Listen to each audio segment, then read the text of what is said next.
Hello दोस्तों, आज के इस वीडियो में हम लोग सीखने वाले हैं ज़मीन को डिसमिल में कैसे मापते हैं।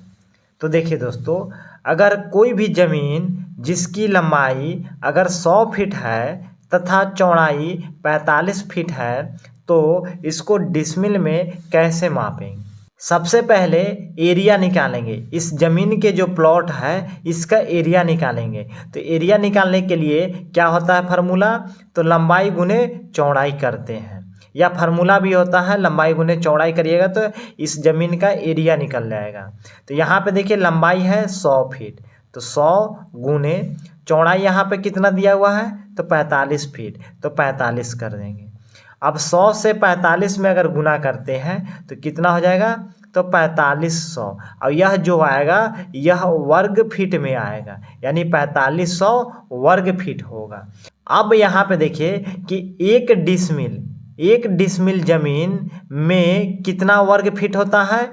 एक डिसमिल जमीन में 435.6 वर्ग फीट होता है। और यहाँ पे देखिएगा कि जो डिसमिल है इसका मान फिक्स होता है।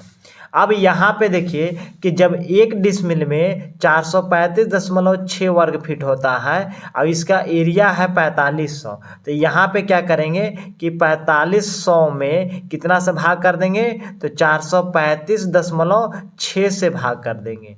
तो इससे इसमें भाग करेंगे तो आएगा इसका आंसर 10.33 डिसमिल हो जाएगा।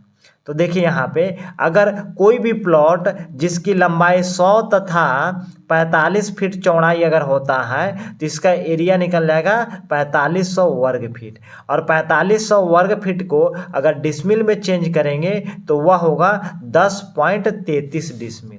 अगर यहाँ पे देखा जाए कि जो 4500 वर्ग फीट है इसको वर्ग गज में कितना आएगा, तो देखिए दोस्तों वर्ग गज निकालने के लिए सबसे पहले क्या करेंगे कि एक गज में कितना फीट होता है, तो एक गज में 3 फीट होता है।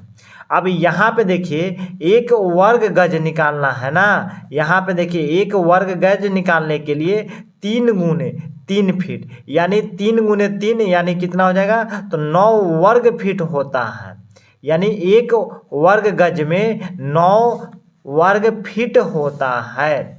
अब यहाँ पे देखिए कि आपके पास 4500 वर्ग फीट है, कितना है 4500 वर्ग फीट है, और यहाँ पे देखिए एक वर्ग गज में 9 वर्ग फीट है, तो क्या करेंगे इसमें तो 9 से भाग दे देंगे 4500 में। अब देखिए यहाँ पे कि 9 से 4500 में भाग दीजिएगा तो 9 पचे कितना हो जाएगा 45, और 5 एकम 5 और डबल शून्य के डबल शून्य, यानी कोई भी जमीन के एरिया अगर 4500 वर्ग फीट है, अगर उसको हम लोग को वर्ग गज में चेंज करना है तो 500 वर्ग गज आएगा। तो दोस्तों उम्मीद है कि आप जमीन को डिसमिल में मापने के लिए सीख गए होंगे।